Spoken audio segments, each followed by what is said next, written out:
Bonjour à tous, ici Jessica Dumulon. Bienvenue à cette capsule d'information.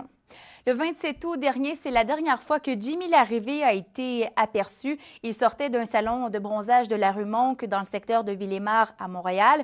Et donc, depuis, sa famille est sans nouvelles. La mère de Jimmy, Francine Larrivée, vit donc des moments très difficiles depuis les derniers mois. Je me suis entretenue avec elle. Elle m'a raconté comment elle vit avec la disparition de son fils. Je vous invite à l'écouter. C'est des hauts et des bas. Les premiers temps, c'était l'enfer. Là. C'est comme tu crois pas, tu t'imagines plusieurs scénarios. Le hamster tourne tout le temps, tu dors pas, tu manges plus, t'es inquiète, t'es angoissée. C'est le pire cauchemar qu'une mère a pu vivre. Ça, je peux te le dire, là, j'aurais jamais pensé. Quand je voyais des disparitions, je me rappelle de Petit Métivier, puis Julie Surprenant, puis Joël Riendo, ça me touchait tout le temps, puis je disais, oh mon Dieu, faudrait pas que ça m'arrive, je survivrai jamais à ça. Puis là, je suis dedans, puis je côtoie ces personnes-là, puis une chance qu'ils sont là, une chance que j'ai du monde qui m'aide, puis je sais pas comment je ferais pour passer au travers. Depuis que Francine Larrivée a signalé la disparition de son fils, elle met tout en œuvre pour inciter les gens à parler, à fournir de l'information aux policiers, donc des informations qui pourraient permettre de retracer Jimmy.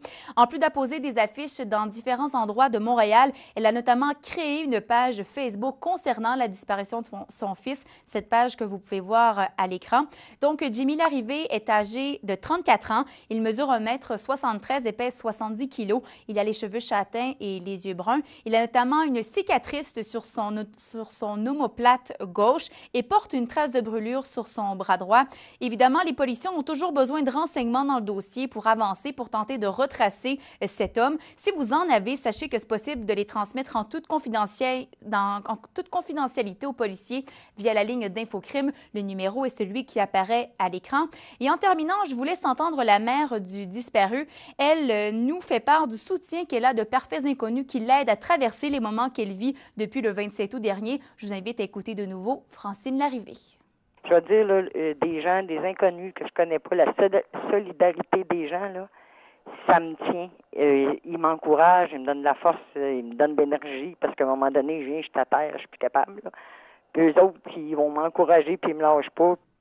Voilà, c'est tout pour les infos ADR. Je vous remercie beaucoup d'avoir été à l'écoute et je vous invite d'ici la prochaine demi-heure à consulter notre site Internet. Sous l'onglet Recherche, vous y retrouverez toutes les fiches des personnes qui sont portées disparues à travers la province. À tout de suite.